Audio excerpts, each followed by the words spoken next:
Diviyadarshini, daughter of Murti. My matrix number is 15DKA25F1042. Today I am going to explain about types of flow. First of all, laminar flow occurs when the Reynolds number is less than 2000. In this type of flow, the fluid moves smoothly in parallel layers without disturbing each other. There is very little mixing between the layers, making the flow stable and predictable. Laminar flow usually occurs at low flow velocities or with highly viscous fluids such as oil or honey. Secondly, now I'm going to explain about the turbulent flow. Turbulent flow occurs when the Reynolds number is greater than 4000. In this type of flow, the fluid moves randomly and forms eddies and swirling motion. The fluid layers mix together continuously, making the flow irregular and chaotic.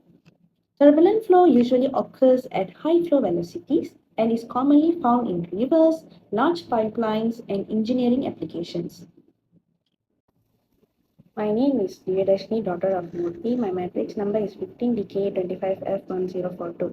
Today I am going to explain about transitional flow. Transitional flow occurs when the Reynolds number is between 2000 and 4000. It is the transition stage between laminar and turbulent flow. During this stage, the fluid flow is unstable because some parts of the fluid remain smooth while others begin to form small disturbances. If the flow velocity increases, transitional flow can easily become turbulent. We have chosen question number 8. Now I am going to read out the question. Water discharge analysis. A 245 mm diameter pipe carries water at discharge of 0.175 meter cube per second. The fluid has a specific gravity of 0.78 and dynamic viscosity of 0.25 ns per meter square. The given data is diameter, which is 245 millimeter. We have to convert it to meter. So it will be 0.245 meter. And then the water at a discharge of 0.175 meter cube per second. And then the specific gravity is 0.78. And then the dynamic viscosity is 0.25 ns per meter square.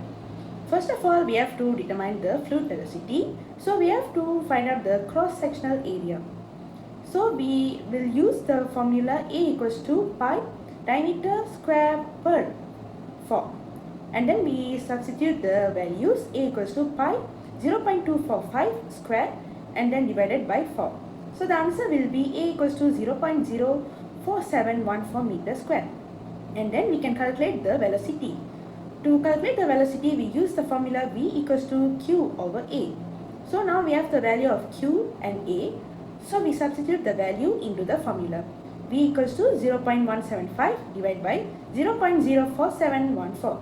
So we'll get the answer velocity equals to 3.71 meter per second. And then we can calculate the Reynolds number. To calculate the Reynolds number, we have to find out the density.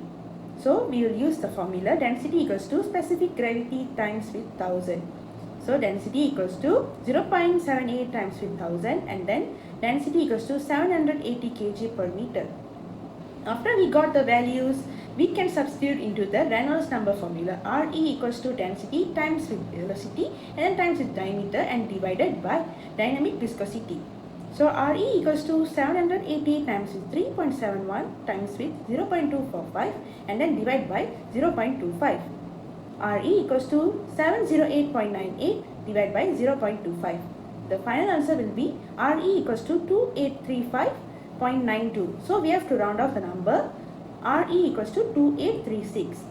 And then the final part is we have to classify the type of flow. Re equals to 2836. So it is between 2000 and 4000. So the answer is the flow is transitional flow. That's all from us. Thank you.